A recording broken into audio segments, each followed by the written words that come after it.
बिस्मिल्लाहिर्रहमानिर्रहीम। राजपूतों की हिस्ट्री। राजपूत थे कौन?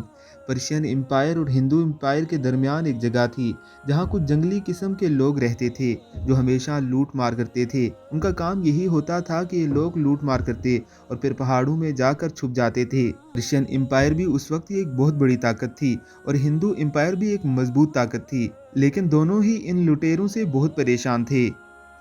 पर्शियन एम्पायर ने एक बार इन लुटेरों पर जोरदार हमला किया जिसमें बहुत से लुटेरे मारे गए, तो दोबारा इन्होंने पर्शियन एम्पायर की तरफ अपना रुख नहीं किया। फिर हिंदू एम्पायर की हुकूमत पर हमला करके लूट मार करते थे। हिंदू एम्पायर ने अपनी सारी फौज को जमा किया और जमा करके उसमें कुछ जंगजू लोगों की छांटी की।